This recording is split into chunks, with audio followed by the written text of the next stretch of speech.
Good evening, guys. I have discussion C for you. We're discussing frailty fractures in older adults. Okay, this falls under gerontology for me. Okay, so certification is gerontology. Here we go. Frailty fractures are breaks in bones that occur from low energy trauma, typically something as minor as a fall from standing uh, height or even less. What makes them especially significant is that they often signal underlying weak bone weakness, most commonly due to osteoporosis.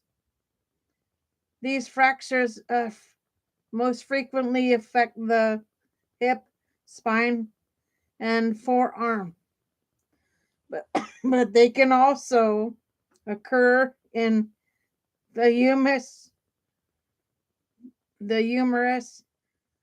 ribs, pelvis, and other areas. They are not just painful, they can lead to long-term disability, loss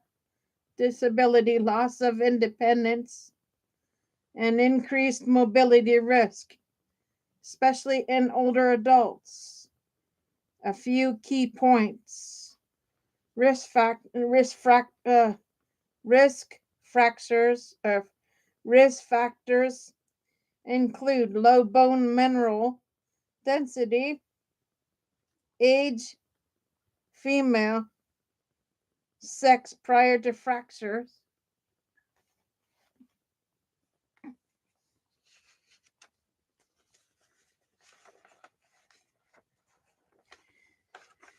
okay.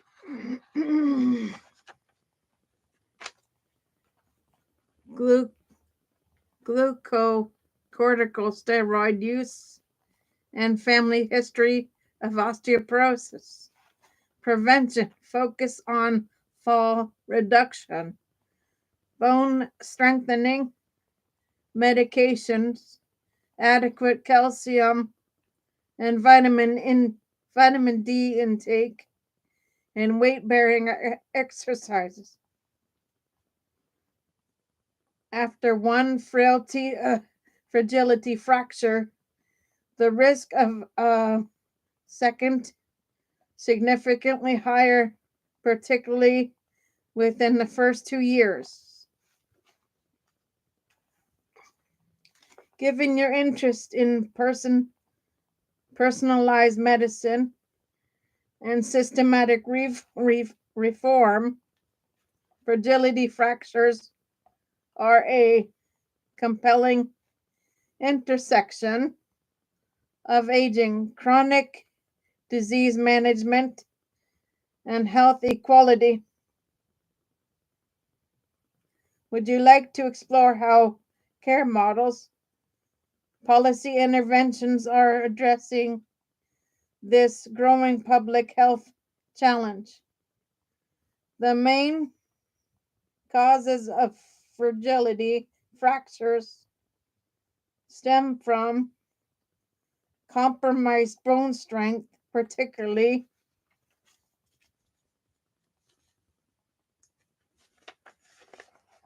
due to osteoporosis. Here's how it breaks down. Give me a second, guys.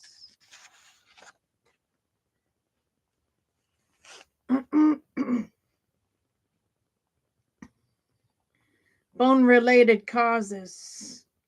Osteoporosis, the number one culprit. It leads to reduced bone density and micro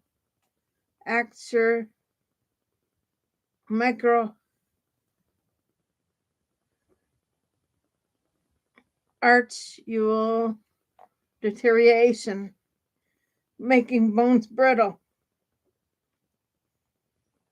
Osteopenia, precursor to osteoporosis, still a risk, especially in the presence of other factors. Vitamin D deficiency impairs calcium absorption and bone metabolism. Long-term glucocorticosteroid use can decrease bone formation and increase reabsorption. Age-related changes.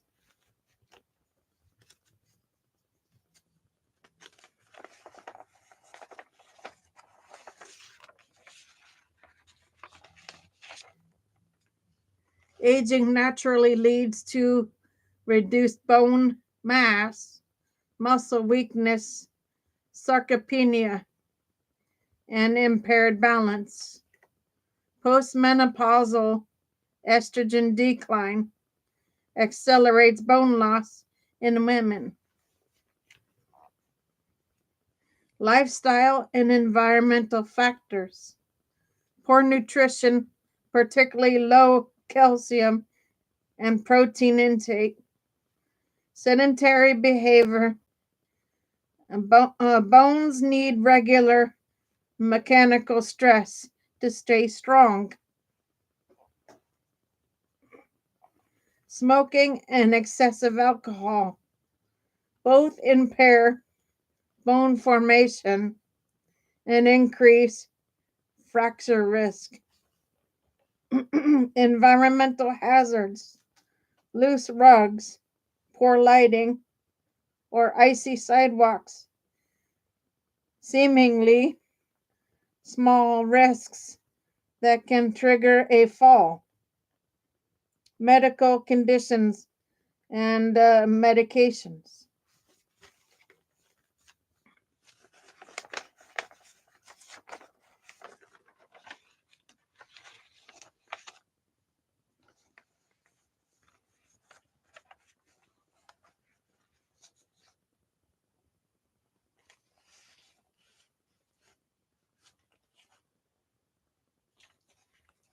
Rheumatoid arthritis, Parkinson's disease, or conditions affecting mobility increase fall and fracture risk. Anticonvulsants, proton pump inhibitors, SSRIs, and some cancer therapies are also associated with bone loss. The bottom line, fragility fractures result from the interaction between weakened bones and minor trauma. Identifying both skeletal and non-skeletal contributors is crucial for risk reduction. Would you like to delve deeper into screening strategies or explore how emerging therapies like STING inhibitors or anabolic agents are shifting the treatment landscape? Fragility fractures are more than just broken bones. They often signal deeper health issues and can trigger a cascade of complications. Here's a breakdown of the key health concerns linked to them. Okay, guys, give me 1 second, please. Physical health impacts. Chronic pain and disability, especially after hip or vertebrae fractures, leading to long-term mobility issues, loss of independence. Many older adults require assistive care or permanent placement in a long-term care facility. Increased mobility, particularly after hip fractures, up to 20 to 30% mortality in the first year, often due to complications like infections or cardiovascular events. Secondary health deterioration.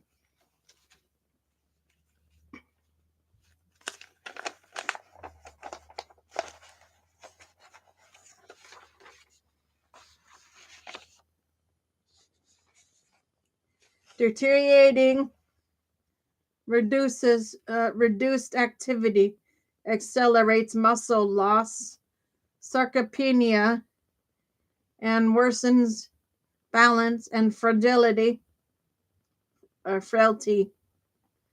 Um, Pulmonary issues, vertebrae fractures can impair breathing mechanics, increasing the risk of pneumonia. Vein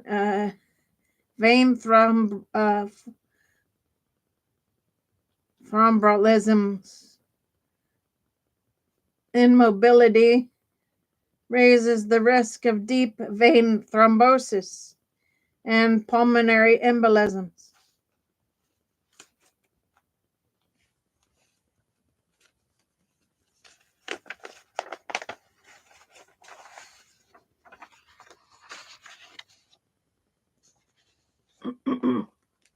Possibly due to delirium, stress, or changes in brain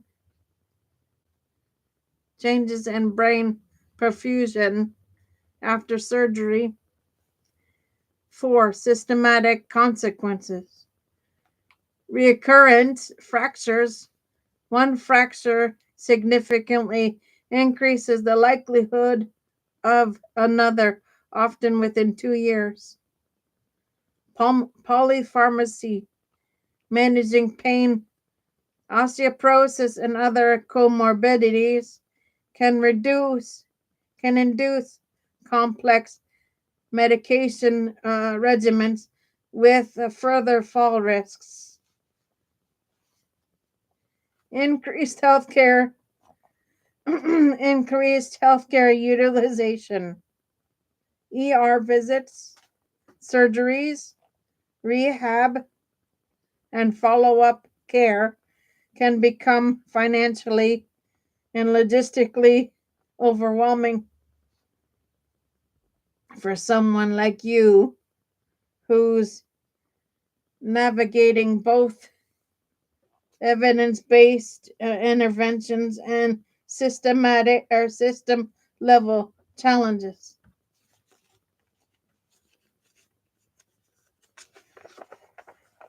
Fragility fractures underscore why proactive integrated care matters.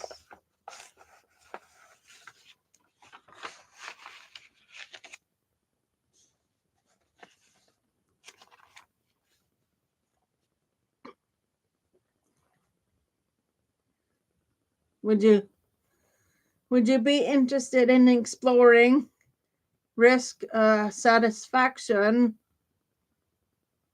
models like FRAX or innovations in post-fracture care coordination that emphasizes autonomy and reduces rehospitalizations? Fragility fractures carry profound societal consequences that ripple far beyond the individual. Here's how they impact communities, healthcare systems, and economies. Healthcare system strain, high treatment costs, fragility fractures, especially hip fractures, often require surgery, hospitalization, and long term rehabilitation. In Europe alone, the annual cost is projected to raise by 27% by 2030.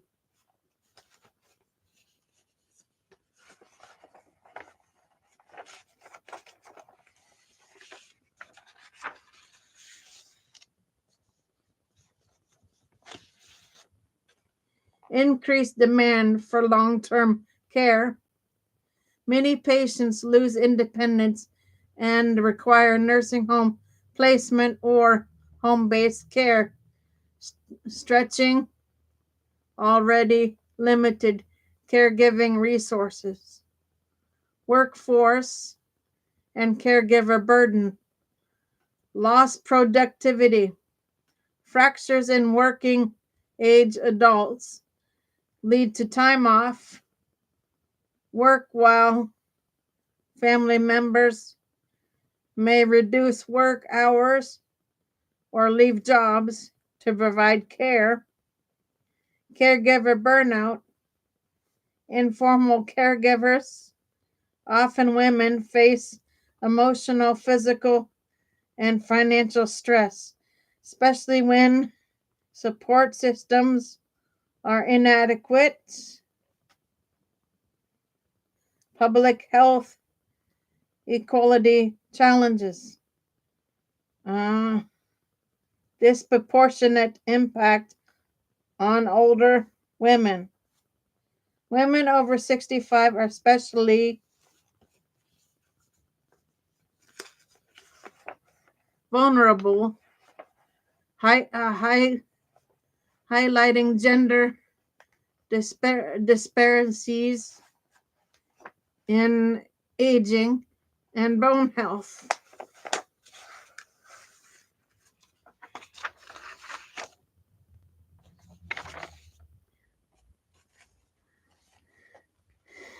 Health inadequacies, access to screening, preventative care, and post fracture support varies widely by geographic income and race, exacerbating disparities. 4. Policy and economic implications. Rising global burden. With aging populations, frailty fractures are increasing worldwide.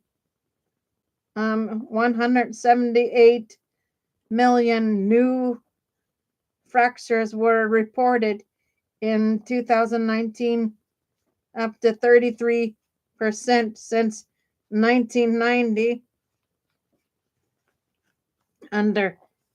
Underutilization of prevention. Despite effective tools like fracks and bone strengthening therapies, many at risk individuals remain untreated, leading to preventable fractures and costs.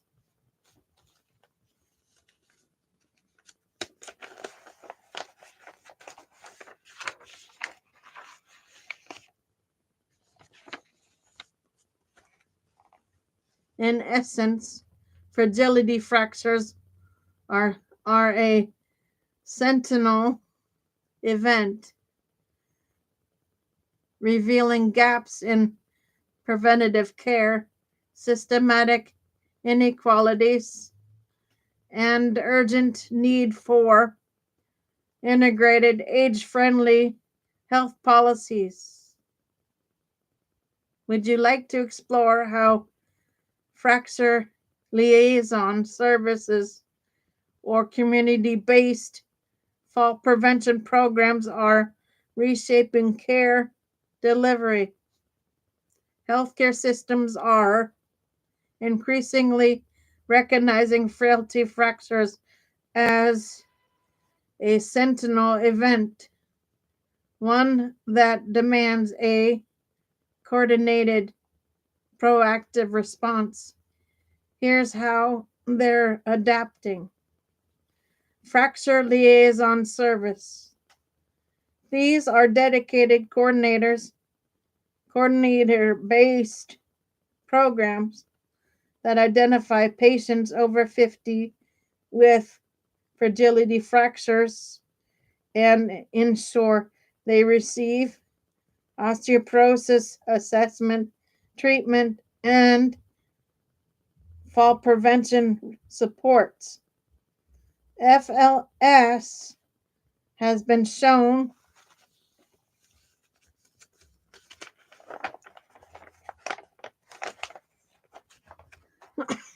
to reduce secondary fractures up to 50% and is considered the gold standard in post-fracture care.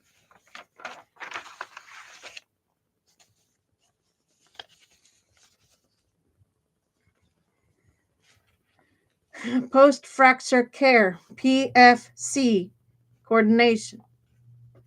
PFC programs streamline care transitions from hospital to home or rehab, ensuring timely follow-up and adherence to treatment. They also reduce hospital readmissions and long-term care placements. Competency frameworks for providers.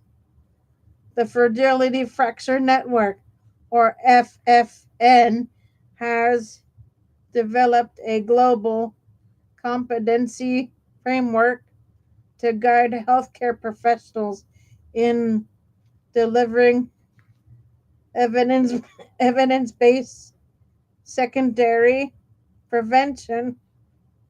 It includes self-assessment tools and training resources to improve care quality across diverse settings.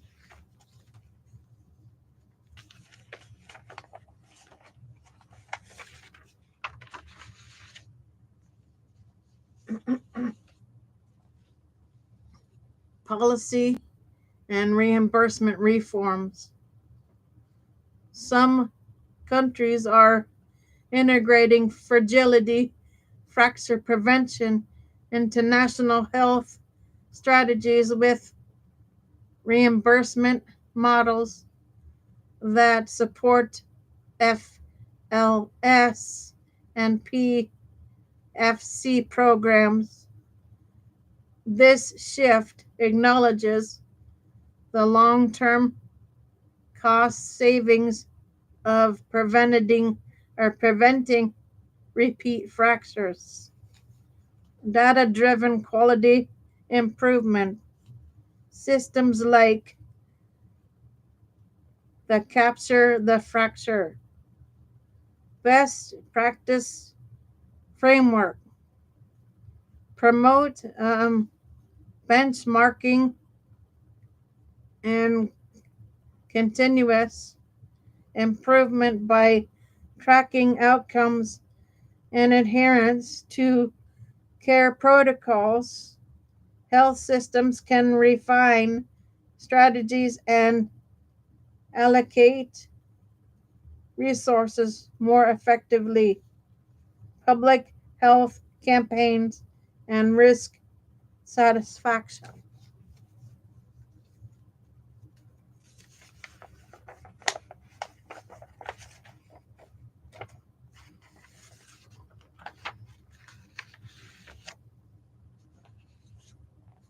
Tools like FRAX are being used more widely to identify at-risk individuals before fracture occurs. Combined with education campaigns, this helps shift the focus from reactive to preventative care. Given your interest in systematic reform and quality equality, these models offer a fascinating lens into how care coordination, provider training, and policy alignment can transform outcomes. Would you like to explore how these approaches are being implemented in underserved communities, or how AI is being used to predict fracture risks?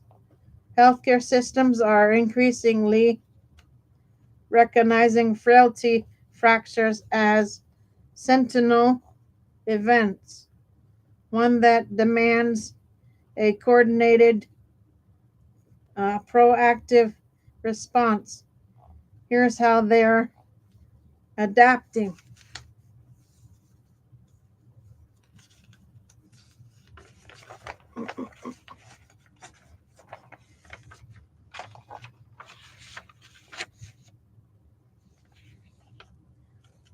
Fracture liaison services.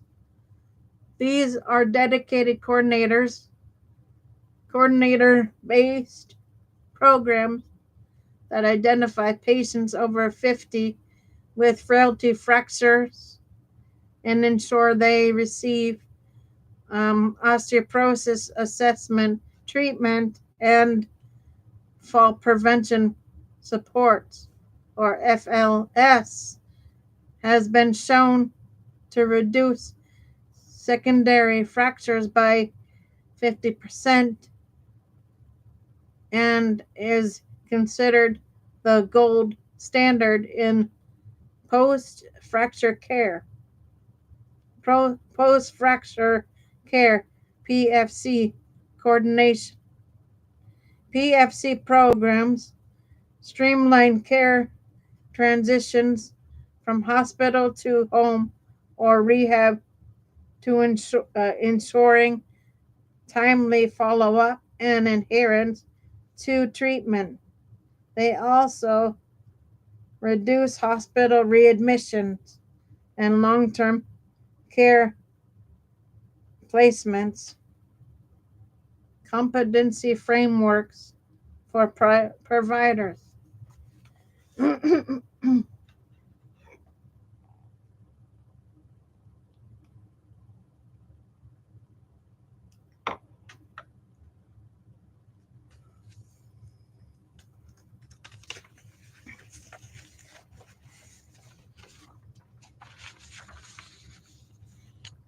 the Fragility Fracture Network, or FFN, has developed a global competency framework to guide healthcare professionals in delivering evidence based secondary prevention.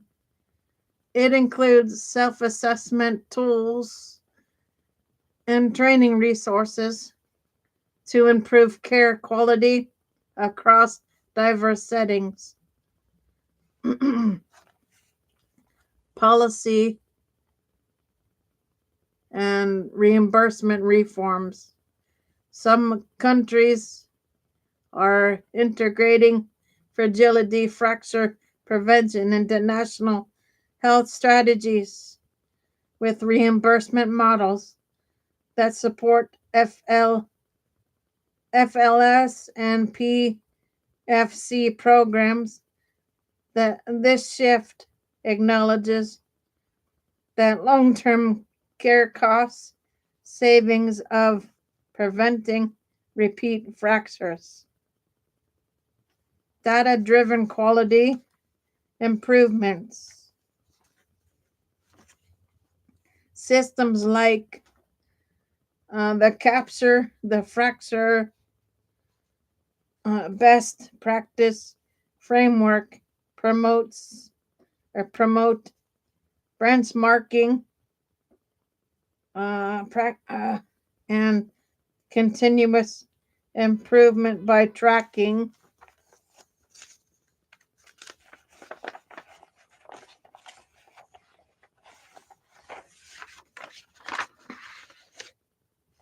outcomes and adherence to care protocols. Health systems can refine strategies and allocate resources more effectively. Public health campaigns and risk satisfaction tools like FRAX are being used more widely to identify at-risk individuals before a fracture occurs. Combining education campaigns, this helps shift the focus from receiving a reactive to preventative care. Given your interest in systematic reform, equality, these models offer a fascinating lens into care coordination, provider training, and policy realignment or alignment can transform outcomes. Would you like to explore how these approaches are being implemented in underserved communities, or how AI is being used to predict fracture risks?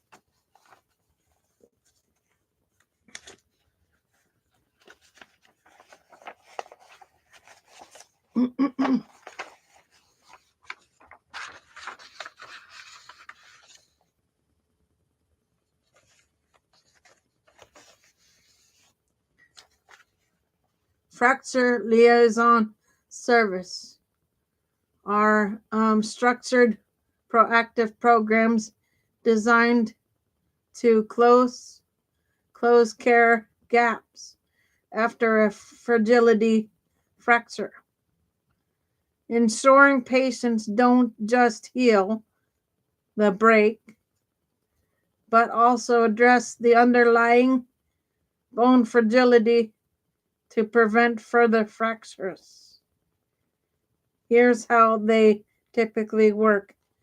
Identification.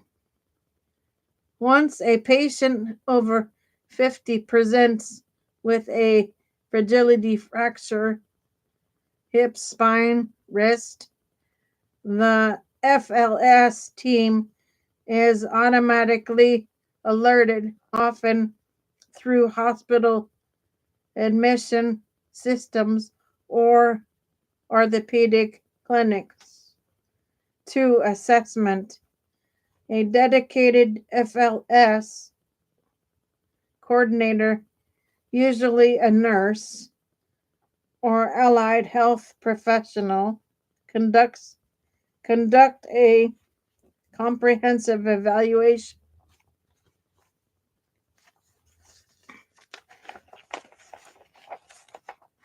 Bone density testing, DEXA scan, lab work to assess calcium and vitamin D and other metabolic markers, fall risk assessment and review of medications, treatment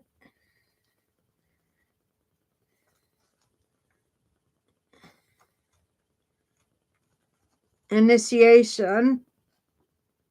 Based on the findings, the team initiates osteoporosis treatment,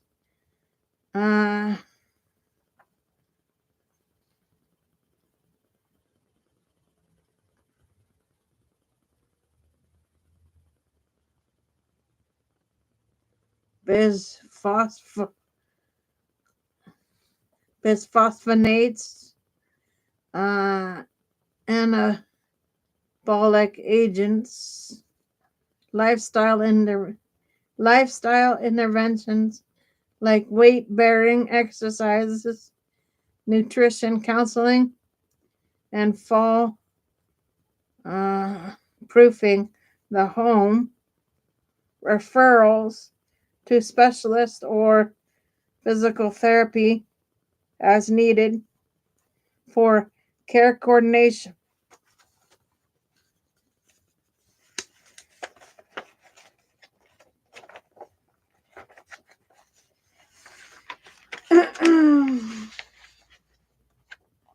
The FLS coordinator ensures communication with the patient's primary care provider and tracks follow-up appointments, medication adherence, and ongoing risk management, monitoring, and follow-up.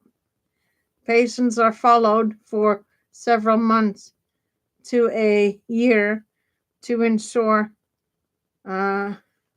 sustained engagement and treatment effectiveness. This continuity is key to reduce the risk of a second fracture. FLS programs have been shown to reduce secondary fractures by up to 50% and are increasingly recognized as a cost-effective, high-impact model for secondary prevention. Given your interest in systematic reform and care innovation, would you like to explore how FLS models are being adapted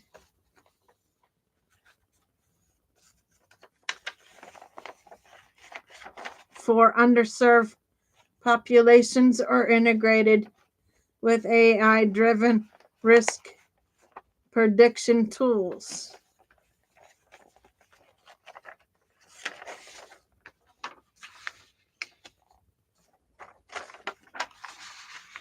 Okay, guys, so that is C for you. I'll be back on maybe later for another show. I'm going to go take another break. I'll be back maybe later.